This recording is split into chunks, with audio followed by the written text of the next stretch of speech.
حضرت آدم علیہ السلام سب سے پہلے انسان ہیں جن کو اللہ تعالیٰ نے دنیا میں بھیجا، اور سب سے پہلے نبی آپ ہیں۔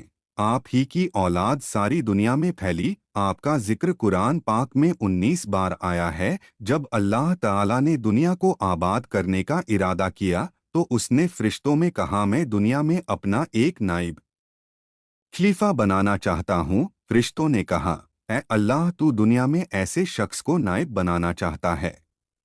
تعالیٰ نے فرمایا، میں وہ باتیں جانتا ہوں جو تم نہیں جانتے۔ اللہ تعالیٰ نے حضرت آدم علیہ السلام کو سب چیزوں کے نام سکھا دیے، پھر ان کو فرشتوں کے سامنے کیا اور فرمایا، اگر تم سچے ہو تو مجھے ان کے نام بتاؤ۔ انہوں نے کہا کہ تو پاک ہے، جتنا علم تو نے ہم کو حضرت آدم ایس کا واقعہ ان ہندی بخشا ہے، اس کے سوا ہم کو کچھ نہیں معلوم۔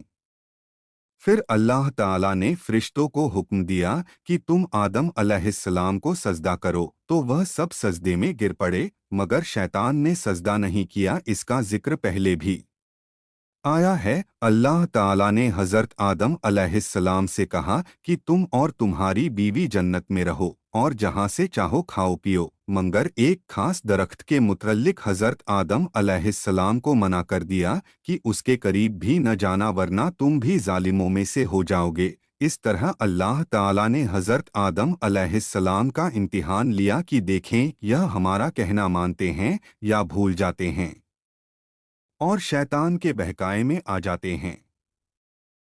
شیطان جو پہلے ہی حضرت آدم علیہ السلام سے ناراض تھا کہ ان کی وجہ سے وہ اللہ تعالیٰ کے دربار سے نکلا، اور خدا تعالیٰ کی لعنت اس پر ہوئی، اور اس نے قسم کھائی تھی کہ میں حضرت آدم اور اس کی اولاد کو قیامت تک بہکاتا رہوں گا کہ اللہ تعالیٰ کا کہنا نہ مانے اور خوب برائیاں پھیلائے۔ وہ حضرت آدم اور ان کی بیوی حضرت حوا علیہ السلام کو برابر بہکاتا رہا کہ اس درخت کا پھل تم ضرور کھاؤ، ان کے کھانے سے تم فرشتہ بن جاؤ گے، جنت میں سے کبھی نہ نکلو گے۔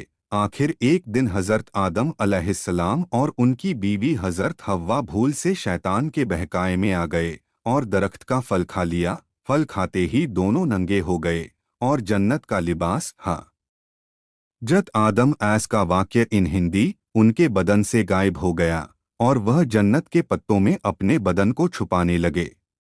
اللہ تعالیٰ نے حضرت آدم علیہ السلام سے کہا کہ ہم نے کہہ دیا تھا کہ اس درخت کے پاس بھی نہ جانا اور شیطان کے کہنے میں نہ آنا، وہ تمہارا دشمن ہے، تم اس کے کہنے میں آ گئے۔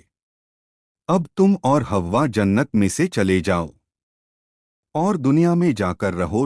حضرت آدم علیہ السلام کو جنت سے نکلنے اور شیطان کے بہکائے میں آنے کا بہت رنج ہوا اور بہت عرصہ تک اللہ تعالیٰ سے معافی مانگتے رہے اور روتے رہے کہ اللہ تعالیٰ مجھے معاف کر دے۔ آخر اللہ تعالیٰ کو رحم آیا اور حضرت آدم علیہ السلام کو یہ دعا سکھائی کہ اے ہمارے رب، ہم نے اپنے اوپر ظلم کیا اور تو ہم پر رحم نہیں کرے گا تو ہم بڑا نقصان اٹھانے والوں میں سے ہو جائیں گے۔ تو حضرت آدم علیہ السلام نے یہ دعا بہت گڑ گڑا کر مانگی، اور اللہ تعالیٰ تو بہت رحم کرنے والے ہیں۔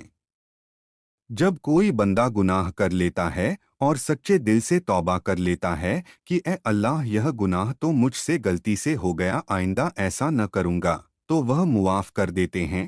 چنانچہ حضرت آدم علیہ السلام کو اللہ تعالیٰ نے معاف کر دیا اور پھر کہا کہ تم اور تمہاری اولاد دنیا میں رہو، اور یہ بات یاد رکھو کہ جب میری طرف سے کوئی نبی علیہ السلام میری ہدایت لے کر تمہارے پاس آئے تو تم اس کا کہنا ماننا، جو میرے بھیجے ہوئے نبیوں کا کہنا مانے گا اس کو پھر نہ کوئی خوف ہوگا اور نہ غم ہوگا، اور جو لوگ میرے نبیوں کی بات کو نہیں مانیں گے اور ہماری آیتوں کو جھٹلائیں گے وہ دوزخ میں جائیں گے اور ہمیشہ اسی میں رہیں گے۔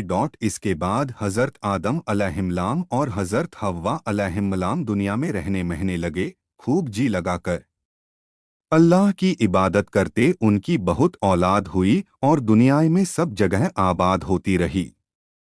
حضرت آدم علیہ السلام اپنی اولاد کو یہی بات بتاتے رہے کہ تم کبھی شیطان کے بہکائے میں نہ آنا، وہ ہمارا دشمن ہے اور ہم کو بری باتیں کرنے کے لیے بہکاتا رہتا ہے۔